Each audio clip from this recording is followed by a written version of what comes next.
සම්මා සම්බුදු සරණයි සියලු දෙනාටම. අභිදු වතුර දුරලා ප්‍රඥාවේ ආලෝකය තුළින් නිවන් සැපත ළඟා කර ගැනීමට ඔබට අවශ්‍ය වන සද්ධර්මයේ සංනිවේදනය කරන බෞද්ධ රූපවාහිනිය මේ පැයට නියමිත උතුම් වූ දායකත්ව සද්ධර්ම දේශනාව මෙලෙසින් ආරම්භ කරන්නට මේ සූදානම.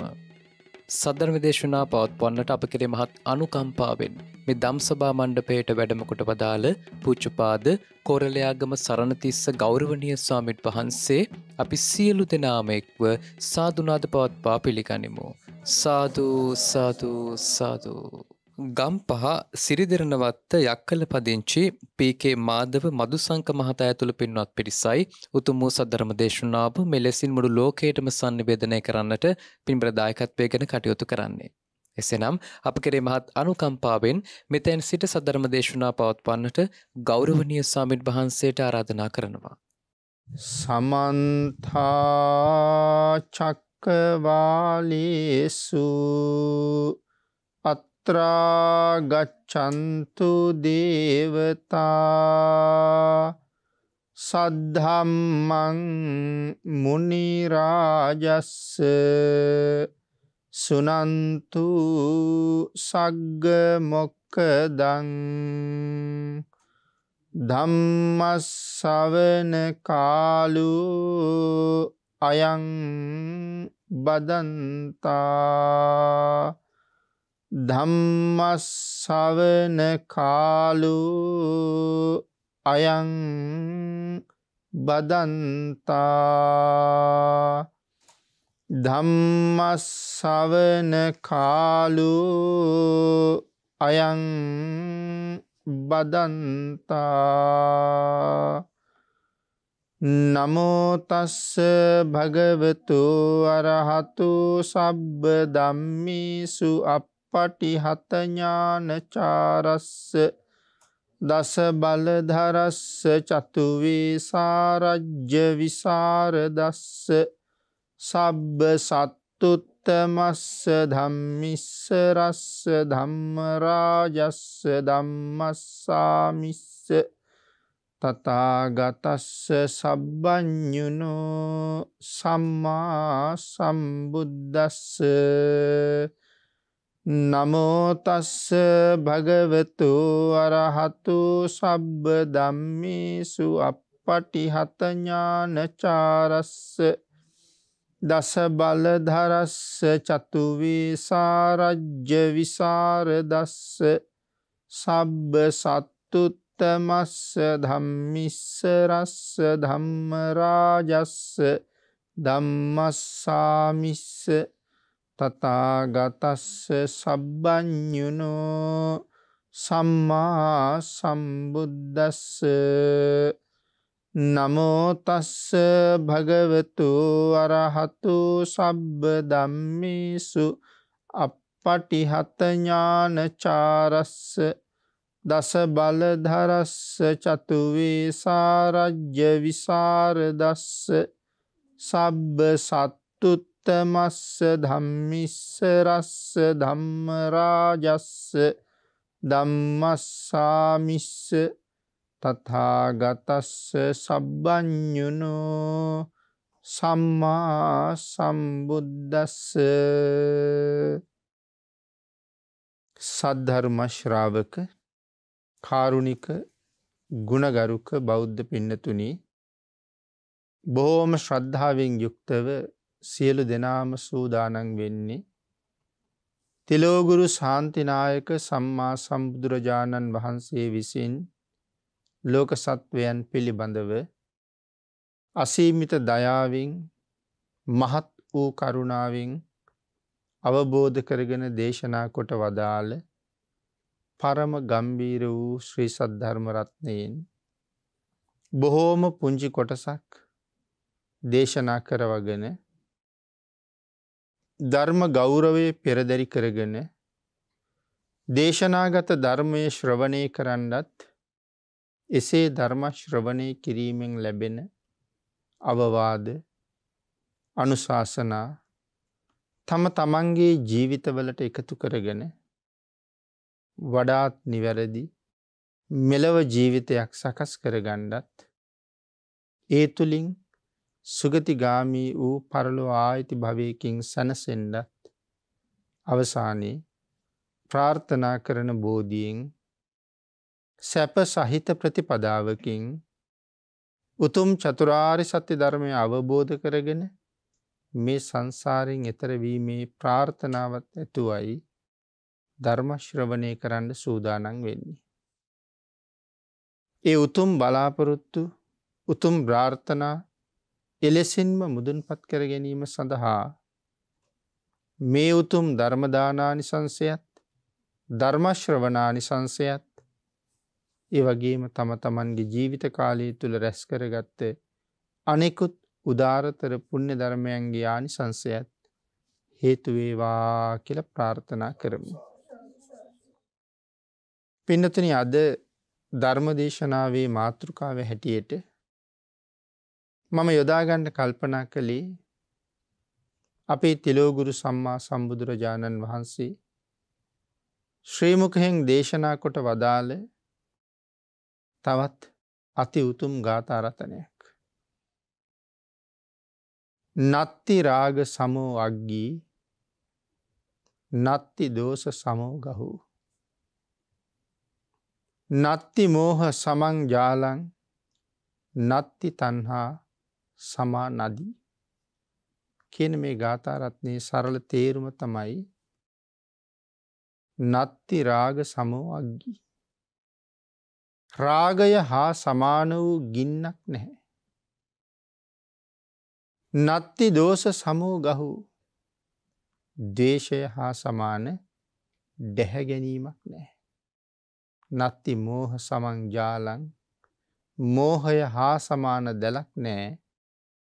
නත්ති තණ්හා සමා නදී මේ තණ්හාව හා සමාන ගඟක් නැහැ කියලා දේශනා කරනවා.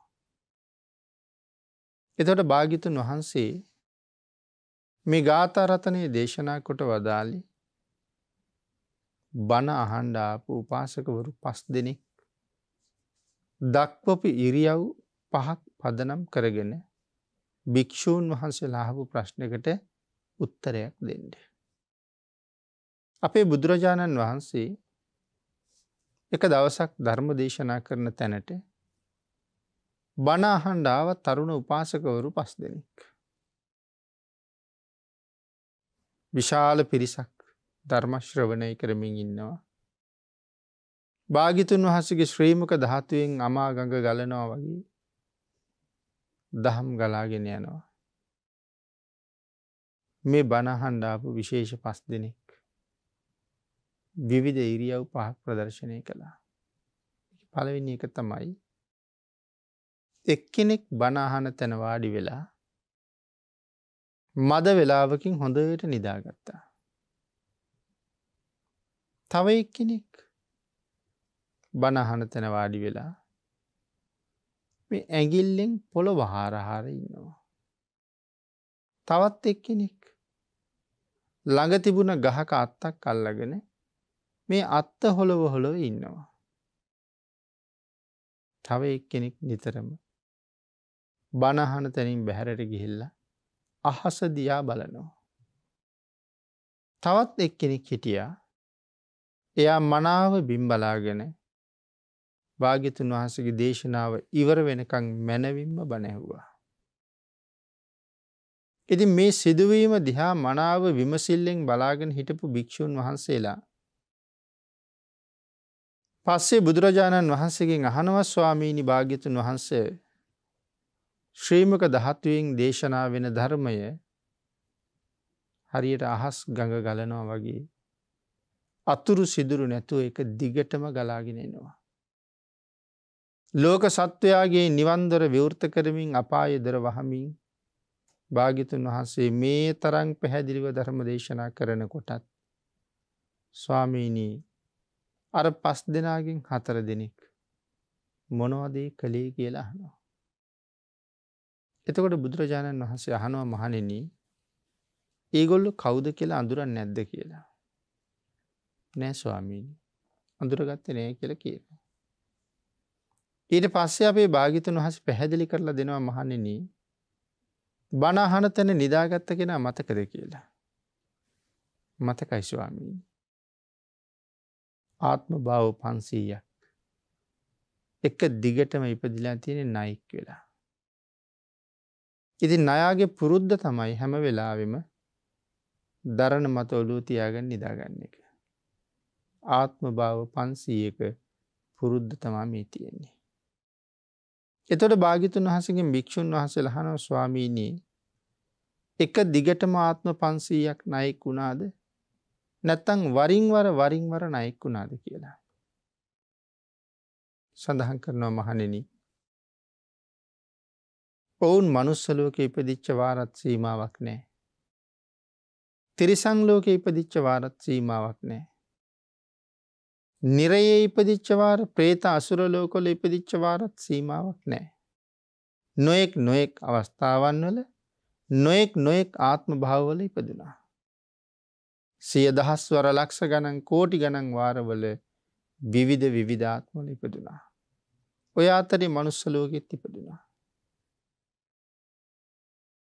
ඊට අමතරව මොහු එක දිගටම ආත්ම 500ක්ම ණයෙක් වෙලා ඉඳලා තියෙනවා.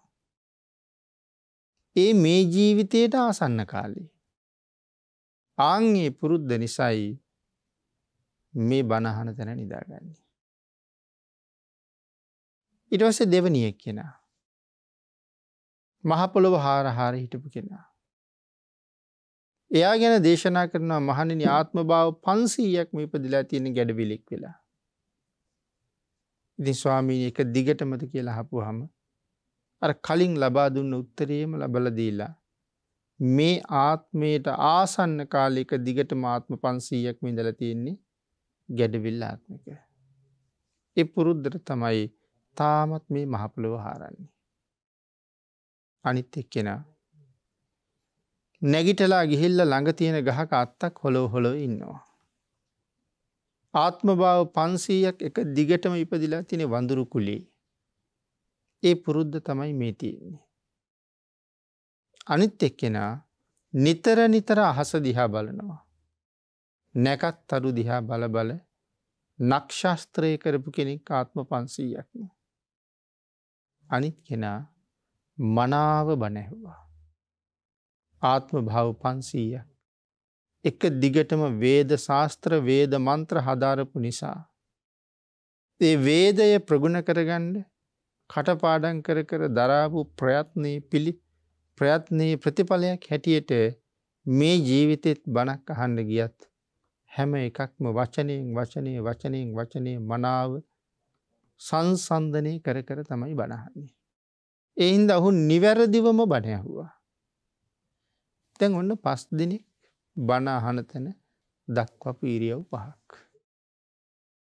එතකොට මෙහෙම අය සාමාන්‍ය අපේ සමාජෙත් අපිට දකින්නේ නැතුවම නෙමෙයි. මේ අතීත තොරතුරු භවයෙන් වැහිලා තියෙන සංසාරේ අපිට නොපෙනුනාට භාග්‍යතුන් වහන්සේට හොඳට පේනවා. ඒ නිසා ලෞතර බුදුරජාණන් වහන්සේ කියලා කියන්නේ බණ අහන බණ කියන ඔබ මම හැමෝම ගැන පුදුම දැනුමක් අවබෝධයක් තියෙන උත්තම මනුෂ්‍ය රතනයක්. කෙනෙකුට හිතෙන්න පුළුවන් දැන් පිරිනිවන් පාලන්නේ කියලා. පිරිනිවන් පෑවත් ඔබ මම ගැන මනාව දැකලායි පිරිනිවන් පාලා තියෙන්නේ. අපි නිවන් දකින්නේ කවද්ද? අපිට නිවනට හේතු වෙන වචනය මොකක්ද? මේ සියලුම දේවල් භාග්‍යතුන් වහන්සේ දන්නවා. කොයි කාලෙද මොන බුද්ධාන්තරයේද හැම එකක්ම දන්නවා. සර්වඥතා ඥාණයෙන් පොහොසත් වෙච්ච සම්මා සම්බුදුරජාණන් වහන්සේට මේ ලෝකේ සියලු සත්වයන්ගේ සියලු සිත් දැනගන්නවා කියන එක ඒ සර්වඥතා ඥානයේ දූවිලි මාත්‍රයක්වත් නෙමෙයි කියලා සඳහන් කරන්නේ. ඒ තරම් පැතුරුණ නුවණක් සර්වඥතා ඥානය. ඉතින් ඒ උතුම් ඥාන ශක්තියෙන් තමයි මේ 5 දෙනාගේ හැසිරීම රටාව භාග්‍යතුන් වහන්සේ මනාව දැනගන්නේ. ඉතින් ඔවුන් ගැන දන්නවා වගේ ඔබ ගැනත් දන්නවා මම ගැනත් දන්නවා. එතකොට මේ පිරිස ගැන භාග්‍යතුන් වහන්සේ පැහැදිලි කරලා මෙන්න මේ ගාථා රත්නය දේශනා කළා. භික්ෂුන් වහන්සේලා අහනවා ස්වාමීනි භාග්‍යතුන් වහන්සේ වගේ උත්තම රතනයක් ධර්ම දේශනා කරන වෙලාවෙත් මේ මිනිස්සුන්ට එක හිද්දරාගෙන බණ අහන්න බැරි වුණානි ස්වාමීනි. සඳහන් අහනවා මහණෙනි මගේ ධර්මයේ හැමෝටම අහන්න පුළුවන් කියලා හිතනවද කියලා. ඇයි ස්වාමීනි එහෙම අහන්න බැරිද කියලා ඇහුවා. සඳහන් කළා බෑ මහණෙනි. එහෙම අහන්න බෑ.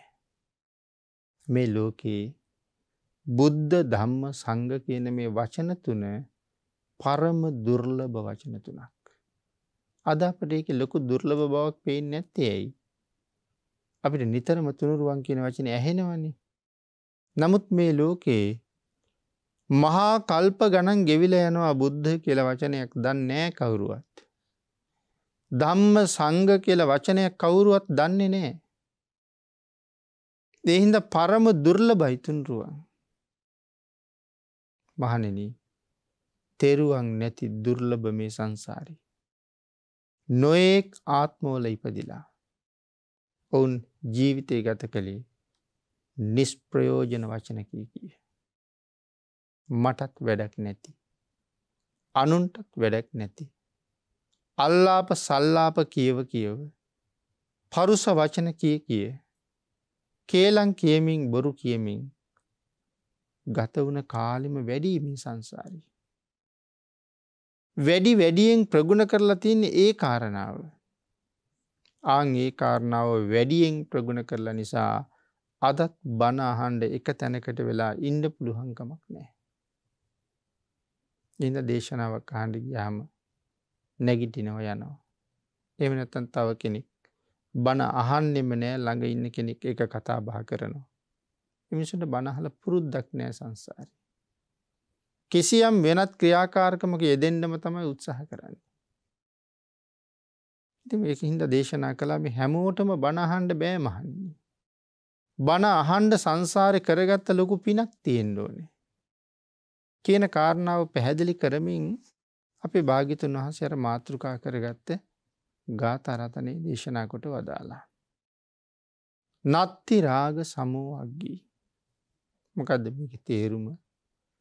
රාගය හා සමාන ගින්නක් නෑ කියලා දේශනා කළා. එතකොට රාගය හා සමාන ගින්නක්. මේ රාගය කියලා කියන්නේ කොහොම ගින්නක්ද? සඳහන් කරනවා මෙන්න මෙහෙම. යම් තැනක ගින්න හටගත්තා නම් ගින්නෙන් ඉස්සරලාම දවන්නේ මොකද්ද? ගින්න හටගත්ත තැන. හටගත්ත දඬුව ඉස්සරලම දවනවා. මේක ගින්නක ස්වභාවය. ඊළඟට සඳහන් කරනවා මේ රාගය යමෙක් තුල හටගත්තොත් ඉස්සරලම දවන්නේ රාගය උපන්න පුද්ගලයා. ගින්න හටගත්ත දේ දවනවා වගේ රාගය කියන ධර්මතාවයේ මුලින්ම රාගය ඉපදිච්ච පුද්ගලයාව දවලා විනාශ කරනවා කියලා සඳහන් කරනවා. ඒක රාගයේ ස්වභාවයක්. සඳහන් කරනවා යම් විදිහකින් මේ ගින්නට හසුවන දෑ ගින්නෙන් විනාශ කරනවා දවනවා වගේ රාගයේද ඒ පුජ්‍යලයාගේ ආයුෂය විනාශ කරනවා, වර්ණය විනාශ කරනවා, සැපය විනාශ කරනවා, බලය විනාශ කරනවා. මේ සියලුම ගුණයන් රාගය විසින් විනාශ කරනවා. රාගය පුජ්‍යලයාගේ ආයුෂය විනාශ කරනවා. අපි ඕන තරම් අහලා තියෙනවා මේ රාගික ක්‍රියාකාරකම් වලට ගියපු මිනිස්සු පිහි ඇනුම් කාලා මැරිලා, බෙඩි පාරවල් වලට ලක් වෙලා මැරිලා, නැත්නම් ගුටි බැට දීම් වලින් මරලා දාලා ආයුෂය විනාශ කරලා තියෙනවා. ඒක එක විදිහක් විනාශ කරන. තව විදිහක් තමයි මේ රාගයට යොමු වෙච්ච පුජ්‍යලයා උදේ ඉඳලා රෑ වෙනකම්ම කල්පනා කරන්නේ රාගික ක්‍රියාකාරකම් ගැන.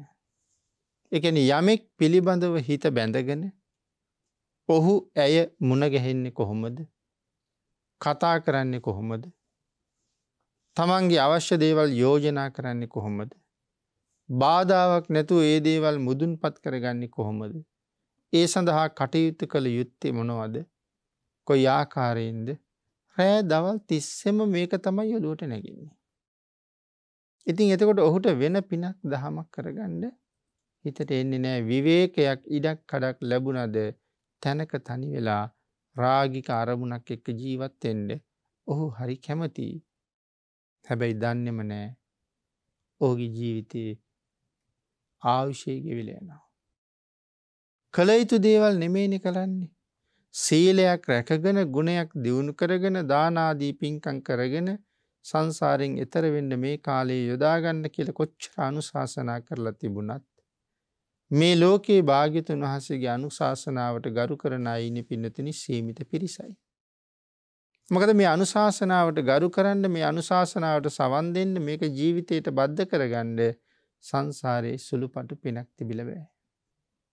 සංසාර ගොඩක් පින් තියෙන්න ඕනේ. එළඹ සිටි සිහියක්, මනා වූ ප්‍රඥාවක් අවශ්‍යයි. ඉතින් ඒක නැති හීන අය බණ අහන්න ආවට කොහොමත් බණ අහන තැන රැඳෙන්නේ නැහැ. කෙරවලේම වාඩි වෙලා හිමීට නැගිටලා යන එක තමයි හුඟක් දෙනාගේ අරමුණ.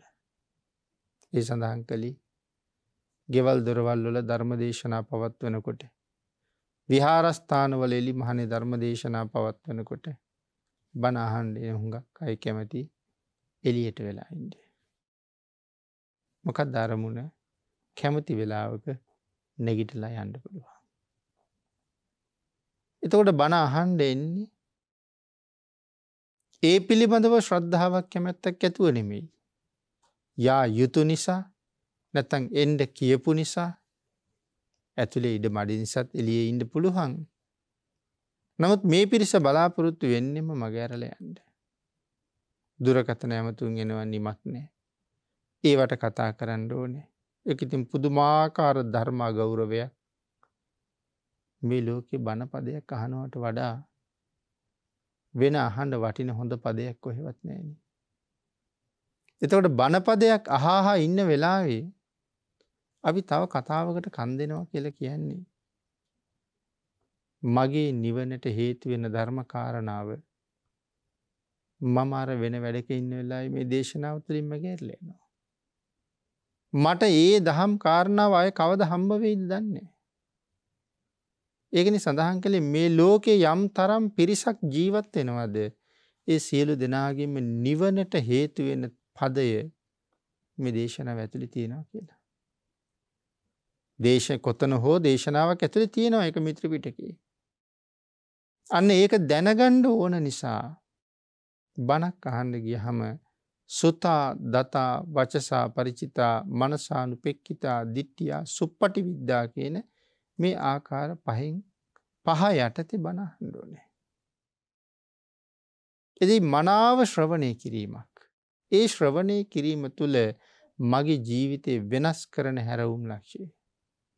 මගේ ජීවිතේ වෙනස් කරන බණපදය මේ දේශනාවක් ඇතුලේ තියෙනවා. හැබැයි ඒක අල්ලගන්න හොයාගන්න මනාව හොඳටම ධර්ම ශ්‍රවණය කරන්න ඕනේ. සුතා කියලා කියන්නේ හොඳට අහන්න ඕනේ. දතා කියලා කියන්නේ අහන ධර්මයේ මතක තියාගන්න ඕනේ. වචසා ಪರಿචිතා කියලා කියන්නේ වචනයක් ගාන ඉගෙන ගන්න ඕනේ. මනසානුපෙක්කිතා කියලා කියන්නේ හතරවෙනි පියවරේදී පාලියෙන් ඉගෙනගත්ත ධර්මයේ තමන්ගේ භාෂාවට පරිවර්තනය කරගන්න පුළුවන් වෙන්න ඕනේ. දිට්ඨියා සුප්පටි විද්‍යා මම දැනගත්ත ධර්මයට අනුව මේ ලෝකේ දිහා බලන්න මට හැකියාවක් වාසනා ගුණයක් තියෙන්න ඕනේ. ඒකයි මනාව ලෝකේ විදර්ශනා කරන්න පුළුවන් හැකියාවක් ලබන්න ඕනේ කියලා කියන්නේ. දැන් අපි කියමු කෙනෙක් මරණයටපත් වුණා කියලා. ඒ කෙනා මරණයටපත් වෙච්ච නිසා අපි අඬනවා වැළපෙනවා කියවනවා ඉවරයක් නැහැ. අපි එහෙම කර ඇඬීම වැළපීම දුක ਸੰతాපේ නිමක් නැහැ. නමුත් මනාව ධර්ම ශ්‍රවණය කරපු කෙනෙක් මේ මොකද්ද වෙලා තියෙන්නේ කියන කාරණාව හොඳ ආකාරව දන්නවා. මේ ලෝකේ අපි හැමෝම හැමදාම ජීවත් වෙන්න ආපු අය නෙමෙයි. සුළු කාලයක් මෙහි ඉඳලා මෙහෙන් පිටත් වෙන්න අය. මේක ඊටාම ස්වල්ප වූ ජීවිතයක්. සංසාරේ ගෙවාපු ජීවිත දිහා ගැන කල්පනා කරලා බලනකොට මේ ගත කරන ජීවිතය ඊටාම ස්වල්ප කාලයයි තියෙන්නේ. සසර ජීවිතයත් එක්ක. සංසාරي සඳහන් කරනෝනේ එකම අම්මා කෙනෙක් වෙනුවෙන් හලාපු කඳුළු සාගර ජලයට වඩා වැඩි කියලා. ඉතින් ඒ තරම් වාර ගානක් ඉපදුනා නම් එච්චර පළපුරුද්දක් මේ ලෝකේ තියෙනවා නම් අවුරුදු 60ක් 70ක් විතර ජීවත් වෙන මේ ජීවිතේ ඇත්තටම මනාව අවබෝධ කරන්න බැරිද? සසර දිගයි. ඒ දීර්ඝ සසරේ මේ ජීවිතය කියලා කියන්නේ අල්ප මාත්‍රයක් පමණයි. ඒ හින්දා මනාව දේශනා කළේ මේ ගුණ ධර්ම ටික වැඩි වැඩියෙන් හැම ජීවිතයකම මනාව ප්‍රගුණ වෙන්න ඕන කියලා. යම් කෙනෙක් මේ ගුණය තුල මනාව පිහිටනවා නම් යම් කෙනෙක් ධර්මයේ තුල මනාව බැඳෙනවා නම් ඒ පුජ්‍යලයා මේ සංසාරේ කොයිතරම් සැනසීමක් හොයාගන්න කෙනෙක්ද? ඒ නිසයි සඳහන් කළේ මේ රාගය සත්වයා හැම අතින්ම දවනවා. නමුත් අවබෝධයක් ඇති ශ්‍රේෂ්ඨ පුජ්‍යලයා රාගයෙන් දවලා විනාශ කරන්න කාටවත් බෑ. අවබෝධයක් ඇති පුජ්‍යලයා ජීවිතේ මනාව තේරුම් අරගන්නවා. ඒකයි මම සඳහන් කළේ අපේ කෙනෙක් මරණයට පත් වුනහම ඒක හොඳට තේරුම් ගන්න ඕනේ මොකද්ද මේ වෙලා තියෙන්නේ. එක එක පුජ්‍යලයා අරගෙන ආපු ආයුෂය විවිධයි. ඔහු සංසාරේ කරගත්ත කර්ම විවිධයි. මම ගාවට ඇවිල්ලා ඉපදෙන්නේ කලින් ඉඳලා ලොකු දැන ඇඳුම්කමක් තිබිලා නෙමෙයි. කොහෙන් ආවද? කොහොම ආවද? මොනවා කර කර ඉඳලා ආවද? ගිය භවයේ කොහොම ජීවිතයක්ද? එකක්වත් මම දන්නේ මම දන්නේ මගේ කුසට කෙනෙක් ආව බව විතරයි. ඔහු නිසි කල්වයස් ගෙවලා මේ ලෝකේ උප්පත්තිය ලැබහම තමන් අරගෙන ආපු සංසාරي කර්මයට අනුව මෙලව පැවතිලා මෙලවින් යනවා. ඉතින් කොහෙන්දෝ ආපු ඔහු සුදුසු කාලයේ මෙහෙන් පිට වෙලා යනකොට මං ඇඬුවා වැළපුණා කියලා ඔහු ආපහු කවදාවත් එන්නේ නැහැ ආයේ. නමුත් මගේ හිතේ පෘතජ්ජනකමට ඇතිවෙච්ච බැඳීමක වේදනාවක් තියෙන නිසා මේ ලෝකෙ මිනිස්සු අඬන බව සාධාරණයි. හැබැයි අපේ භාග්‍යතුන් වහන්සේ මේ සංසාරගත ජීවිතෙත් මේ කාරණාව මනාව තේරුම් ගත්ත හැටි නොයෙක් තැන්වල වැඩි වැඩියෙන් පැහැදිලි කරනවා. එතකොට මෙතන සඳහන් කළේ පළවෙනි කාරණාව නත්ති රාග සමෝ අග්ගී. රාගය හා සමාන ගින්නක් නැහැ. එතකොට රාගයෙන් රත් වෙච්ච පුජ්‍යලයා තමන්ගේ රූපය විනාශ කරගන්නවා. තමන්ගේ ශරීර වර්ණය විනාශ කරගන්නවා. තමන්ගේ ආයුෂය විනාශ කරගන්නවා. තමන්ගේ සැපය බලය මේ සියල්ලම විනාශ කරගන්නවා මේ පුජ්‍යලයා. එහෙනම් ආයුෂය විනාශ කරගන්න හැටි අපි සඳහන් කළ අනුන්ගෙන් ගුටි බෙට කාලා මරණයට පත් වෙන්න සිද්ධ වෙනවා. සමාජය තුළ මහත් නිന്ദා අපහාස වලට පාත්‍ර වෙන්න සිද්ධ වෙනවා. යන යන තැන කෙනෙක් නොපිළිගන්නා කෙනෙක් බවට පත් වෙනවා. මේ වාගේ බොහෝ අපහසුතාවයන්ට ලක් වෙනවා. ඊළඟට නැවත සඳහන් කරනවා රූප, ශබ්ද, ගන්ධ, රස, ස්පර්ශ ධර්ම යන මේ අරමුණු වල මේ පුජ්‍යලයා කොහොමද අලවන්නේ? වඳුරු ලාටු වල ඇලුනා වගේ ඇලෙනවලු. මොකද්ද මේ වඳුරු ලහටුවේ ඇලුනා කියලා කියන්නේ? වඳුරෝ අල්ලන්න බලාපොරොත්තු වෙන මිනිස්සු වඳුරෝ අල්ලන්න පාවිච්චි කරන මැලියම් වර්ගයක් තියෙනවා. ඒ මැලියම් වර්ගය හොඳට ලෑලි කෑල්ලක ගන්නවා. ගාලා වඳුරෝ ඉන්න ප්‍රදේශෙ ගෙනහිල්ලා දාලා තියනවා කොහේ හරි. ඉතින් අපි අර නිකන් කියවමනට අහනවනේ වඳුරගේ පුරුද්ද හැමදේම අත ගාලා අල්ලලා බලන එක කියලා. ඉතින් ඒ නිසා අර ලෑලි කෑල්ල දැක්කම වඳුර ඇවිල්ලා ඔකට අතින් ගහනවා. ගහනකොට ඒ අත ඇලෙනවා. ඒක ගලවන්න බෑ ආයේ. දැන් ඒක ගලවන්න වාරුව ගන්න ඕන නිසා මෙයා අනික් අත ලෑල්ලට තියලා තද කරලා මේක අදිනවා. එතකොට දෙක මැල්ලෙනවා. දැන් ඒ දෙක ගලවා ගන්න හින්දා එක පයක් තියලා අත් දෙක අදිනකොට පය ඇලෙනවා. එතකොට පාද දෙකම තියෙනවා. දැන් හතර පොලකින්ම ලෑල්ලි ඇලිලා. ඊට පස්සේ මේ අවයව හතරම ගලව ගන්න හිතාගෙන ඔහු තමන්ගේ මුහුණ ලෑල්ල උඩ තියලා තද කරලා අතපය උස්සනවා. එතකොට මුහුණත් ඇලෙනවා. වඳුරට ගැලවෙන්න පුළුවන්ද? වඳුරෝ අල්ලන පුද්ගලයාට වඳුරා දැහැගන්න හරි පහසුම ක්‍රමයක් යෙදිලා තියෙන්නේ. ඒ වගේ තමයි මේ රූප, ශබ්ද, ගන්ධ, රස, ස්පර්ශ කියන මෙන්න මේ ධර්මතාවලට ඇලුන පුද්ගලයා. වඳුරෙක් ඇලුනා වගේම තමයි. ගැලවෙන්න පුළුවන් කමක් නැහැ. ඇලිලා ඉන්න පුද්ගලයා නැත්නම් වඳුරාව මරාගන්න වඳුරු ඝාතකයට හරි පහසුයි. ඉතින් වඳුරට කර කියා ගන්න මුකුත්ම දෙයක් නැහැ. අන්න ඒ වගේ තමයි මේ රූප, ශබ්ද, ගන්ධ, රස, ස්පර්ශ ධර්ම කියන මේ දේවල් වලට ඇලුන පුද්ගලයාව දැහැගන්න මාරයටත් හරිම ලේසි. ඒ නිසා රාගය හා සමාන ගින්නක් නෑ කියලා දේශනා කළේ ඒකයි. සත්වයාගේ හාත්පස සියල්ල සර්වාංගයම රාගෙන් දවනවා. රාග ගින්න මේ ලෝකේ හරි බලවත්ම ගිනි අතර තියෙන එකක්. ඉවසන්ඩ බෑ, දරන්න බෑ රාගික ගින්න. ඒ දරාගන්න බැරි නිසායි සමහර අය ගෙලවැල දාගන්නේ. සමහර අය ගඟට මුහුදට පනින්නේ. මේ වාගේ තමන්ගේ ජීවිතය විනාශ කරන්න වැඩ කරන්නේ රාග ගින්න දරන්නත් බෑ. ඒකට විරුද්ධව ක්‍රියාත්මක වෙන්නත් තමන්ට හයිය නෑ. නමුත් හයිය තිබුණ කෙනා මොකද කරන්නේ? සමහර කෙනෙක් තමනුත් මැරෙනවා. ඔහු හෝ ඇයත් මරනවා. තව සමහර කෙනෙක් එක්කෙනෙක් මරනවා. අපි වැඩියෙන්ම අහන්න ලැබෙන්නේ කාන්තාවන් මරණයට පත් කරලා තියෙන බව. වෙඩි තියලා මරලා, පිහියා වලින් 7-8 පොලේ ඇනලා මරලා, ගෙල කපලා මරලා, තව නොයෙක් වද හිංසා වලට භාජනය කරලා මරලා. ඇයි මේ රාග ගින්න?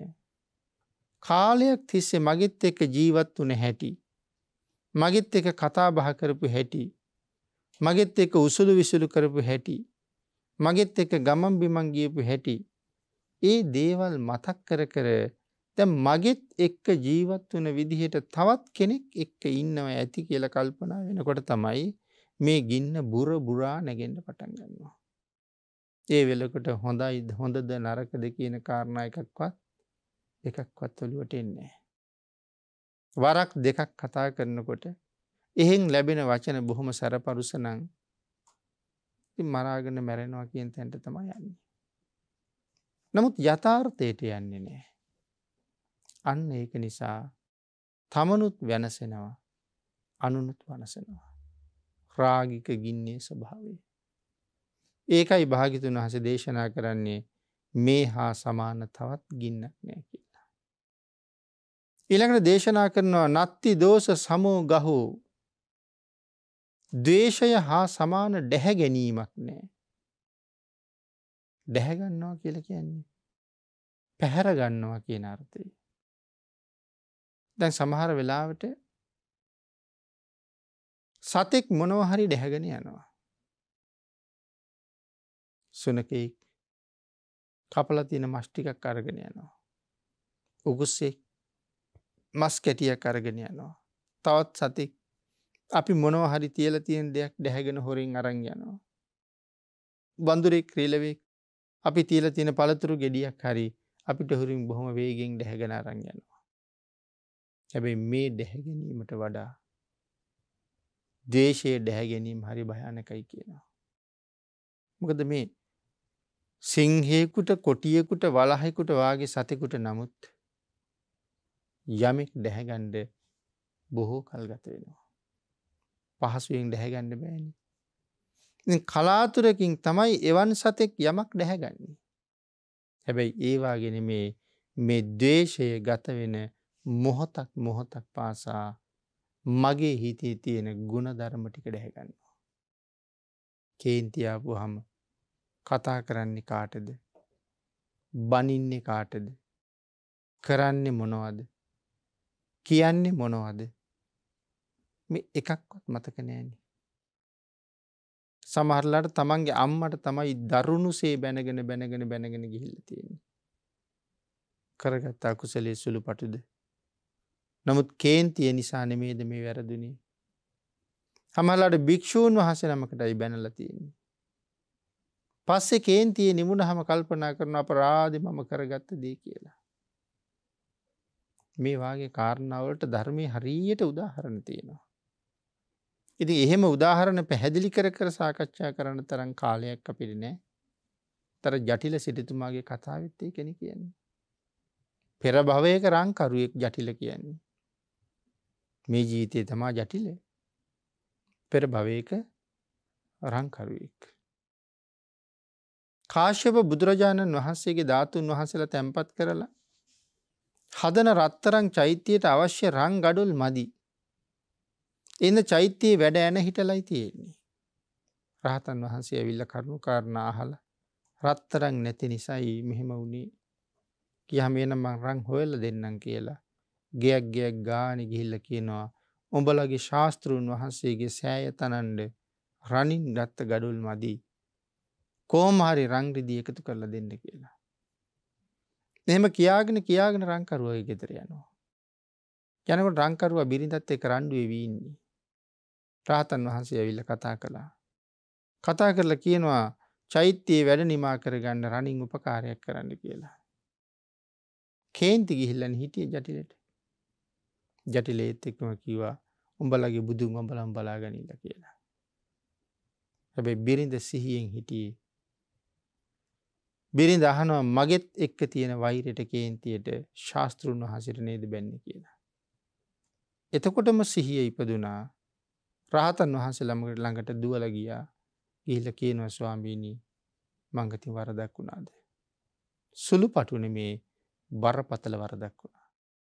අනේ ස්වාමීනි මම මොකද්ද කරන්නේ? ඊට සඳහන් කළා රණින් මල් හදලා ධාතුන් වහන්සේ තැන්පත් කරන දවසට ඒ රන් මල් පූජා කරලා සමාවිල්ලන්න කියලා. රත්තරන් සම්බන්ධ කතාවක් නිසානේ මේ කේන්ති ඇවිස්සුනේ. ඉතින් ඒ වෙලාවේ Tamanට දරුවෝ 3 දෙනෙකුත් ඉන්නවා. ලොකු පුතාට කතා කළා පුතේ ඉක්මනට වරෙල්ලා මේ රන් මල් ටික හදාගන්න මට උදව් කරපල්ලා කියලා. ලොකු පුතා කියනවා කර්ම කරගත්තේ තාත්තා නම් තාත්තම විසඳ ගන්න කියලා. දෙවෙනි පුතාටත් කතා කරලා කිව්වා ඔහුත් ඒකම කියනවා. තුන්වෙනි පුතා විතරක් ඇවිල්ලා මව්පියන්ගේ වැඩවලට උදව් කරන එක දරුවන්ගේ යුතුයකමනි කියලා තුන්වෙනි පුතා උදව් කළා. ඉතින් රන් මල් හදලා පූජා කළා. අපේ බුදුරජාණන් වහන්සේගේ කාලේ ආයේ මනුස්ස ලෝකෙට එනවා. ඒ පවුලමයි ජටිලගේ පුතාලා වෙලා උපදින්නෙත් ඔවුන්මයි. මේ සංසාරේ කර්ම ගොඩක් පළ දුන්න චරිතයක්. නමුත් අමිත භෝගී සිටුවරු අතර ඉන්න කෙනෙක්. එක දවසක් මහ සිටුවරයෙක්ගේ දුවක් ඔහුට විවාහ කරලා දෙනවා. ඒ සිටුවරයා ගේකුත් හදලා දෙනවා. අලුත හදලා දුන්න ගෙට පය තියෙනවාත් එක්කම ගේ පිටිපස්සේ විශාල රත්තරන් කන්දක් පහළ වෙනවා. පස්සේ කාලේ හිතෙනවා මහාන වෙන්න යන්න. දැන් මේ ධනෙ බෙදලා දෙන්න එපායි. වීදුරු තලයක් තියෙන උදැල්ලක් තියෙනවා. රත්තරනින් මිට ගහලා වීදුරු වලින් තලේ තියෙන්නේ. ලොකු පුතාට උදැල්ල දීලා කිව්වා පුතේ අර රන් කන්දෙන් පිටැල්ලක් කපාගෙන වරේ. ගිහිලා රත්තරන් කන්දේ උදළු පහර එල්ල කරාම මහ කළු ගලක කෙටුවා වගේ අතත් එක්ක දෙදරලා ගියා. තාත්තේ ඒක කපන්න බෑනේ කියලා කිව්වා. දෙවෙනි පුතාට දුන්නා. ඔහුටත් එහෙමම තමයි වුනේ. තුන්වෙනි පුතාට දුන්නා. ඔහු ගිහිල්ලා අර උදැල්ලෙන් රං කන්දෙන් පස් පිරැල්ලක් කැපුවා වගේ ලොකු පිරැල්ලක් කපාගෙන එනවා.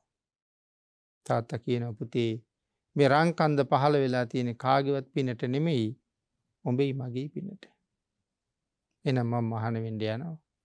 උඹ කැමති විදිහට අයියලා දෙන්නටත් බෙදලා දීලා මේකෙන් ජීවත් වෙන්න කියලා කියනවා. එතකොට ඇයි අර දෙන්නට රං කන්ද කපන්න බැරි? එදා රං මල් හදන්න අඬ ගහපු වෙලාවෙ ඉන්න බෑ කීවනේ. රන් මල් පූජා කරපු පින මේ තියෙන්නේ. බාල පුතා තමයි උදව් කළේ. ඔහුට තමයි තාත්තගෙන් පස්සේ ආйти. එතකොට මේ අපේ වචන විපාක දෙන හැටි. ද්වේෂය නිසා අපි කතා කරන වචන අම්මටද තාත්තටද තුනුරුවන්ටද වැඩිහිටියන්ටද කුලේ ජේෂ්ඨයන්ටද සුදුස්සටද නුසුදුස්සටද මේ වචන කියවෙන්නේ කියලා නෑ ද්වේෂය අපිව පැහැර අරන් තියෙන්නේ. තන් ඒ නිසයි සඳහන් කළේ සතෙක් සිව්පාවෙක් යමක් පැහැරගත්තොත් කලාතුරකින් නමුත් ද්වේෂයේ දවසකට කී පාරක් මාව පැහැර ගන්නවද? මට කොච්චර අකුසල් සිද්ධ කරනවද? නත්ති දෝෂ සමෝගහෝ.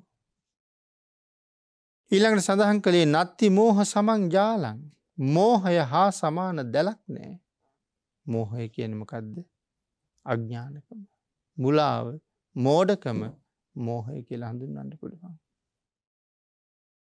එතකොට මේ මෝහය හා සමාන දැලක් නෑ. සමහර වෙලාවට වැද්දා කුරුල්ලෝ අල්ලන්න දැලක් දානවා. කෙවුලා මාළුවෝ අල්ලන්න දැල් දානවා. හැබැයි මේ දැලට පැටලෙන කිසි සතෙක් ගැලවුණේ නෑ. අන් ඒ වගේ තමයි මෝහය නැමැති ධර්මතාවය තුළ පැටලිච්ච කිසි කෙනෙක්.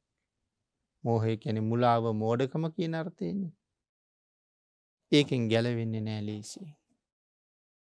ඒ මුලාව මෝඩකම මෝහය නිසා කරුණු කාරණා පවා හරි හැටි හොයා බලන්නේ නැතුව ඒගොල්ලෝ හරියට පව් සිද්ධ කරගන්නවා. අනවබෝධය නිසා. ඉතින් මෝහය මේ කාලේ මිනිස්සුන්ගේ බොහොම වැඩි. මොකද ආයුෂය අඩුවෙන් මෝහය වැඩි වෙනවනේ. ආයුෂය වැඩි වෙන්න ප්‍රඥාව වැඩි වෙනවා.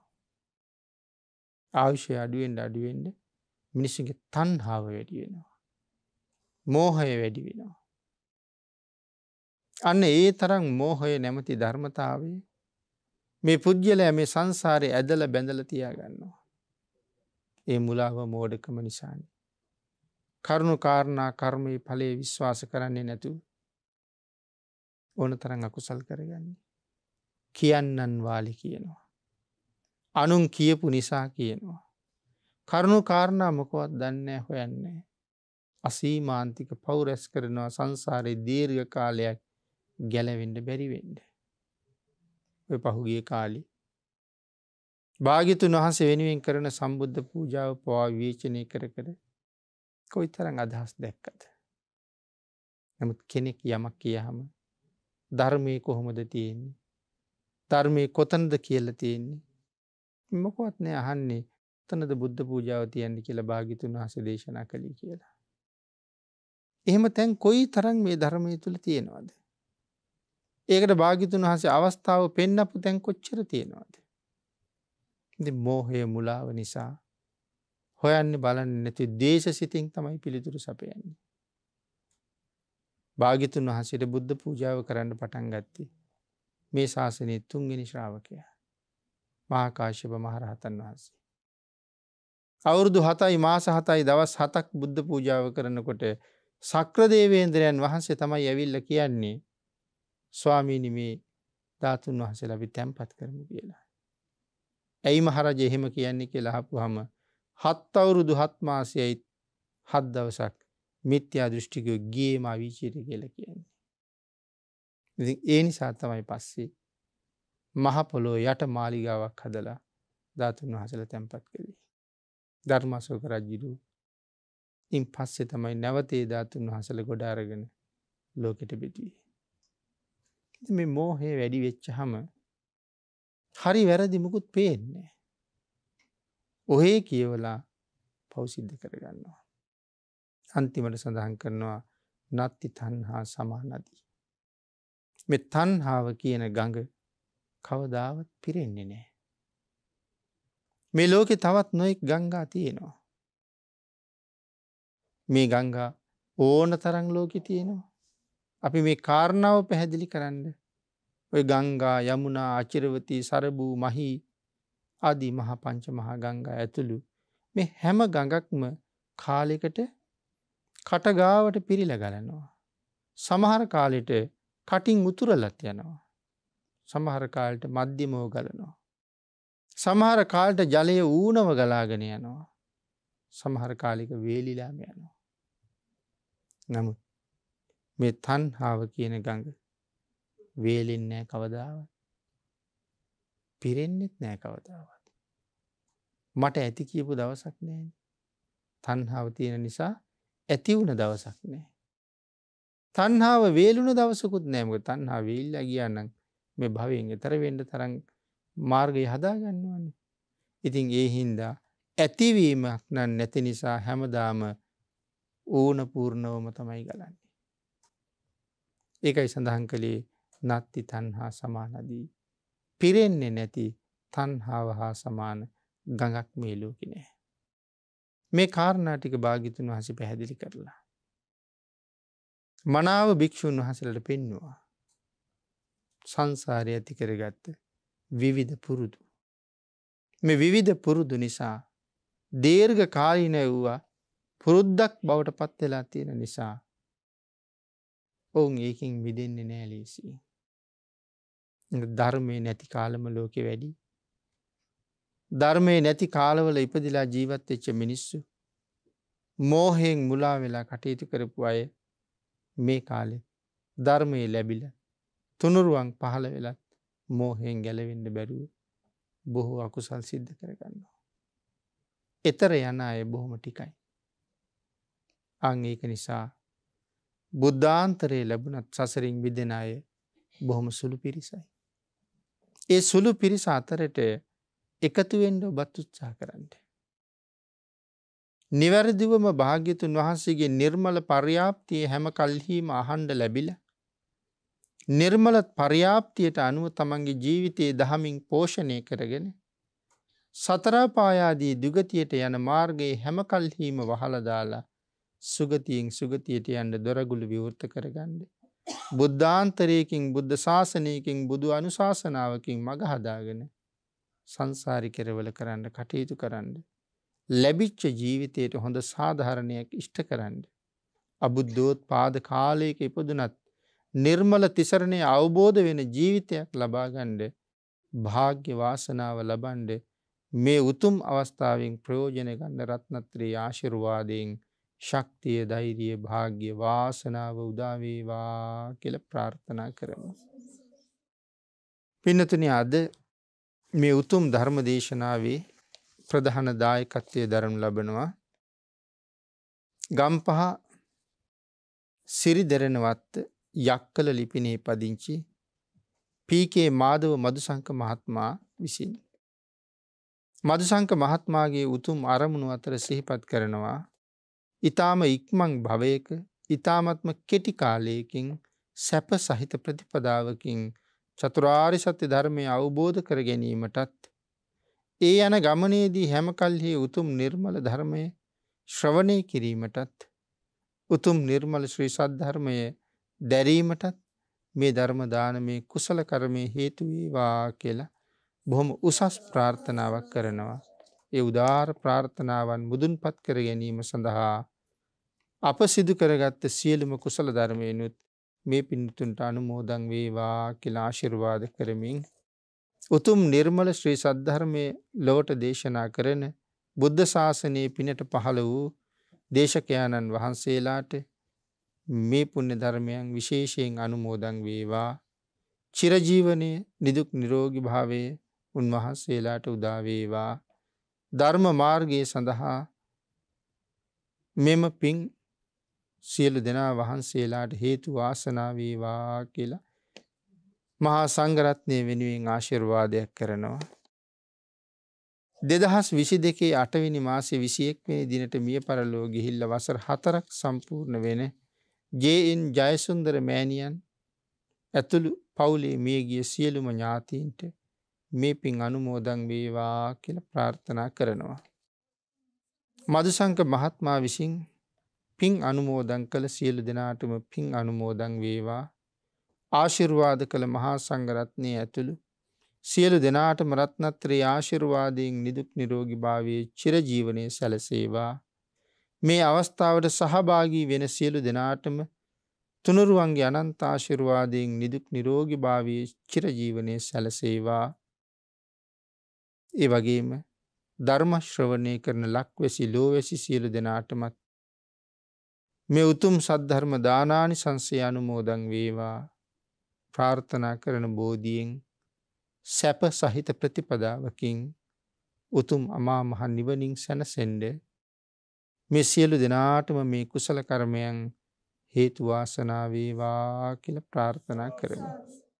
ආකාසට්ඨා ච බුම්මට්ඨා දේවා නාග මහිද්దికා පුඤ්ඤන්තං අනුමෝදිත්වා චිරං රක්ඛන්තු ලෝක සාසනං දේවෝ වස්සතු කාලේන සස්්‍ය සම්පත්ති හේතුච්ච පීතෝ භවතු ලෝකෝ ච රාජා භවතු ධම්මිකෝ.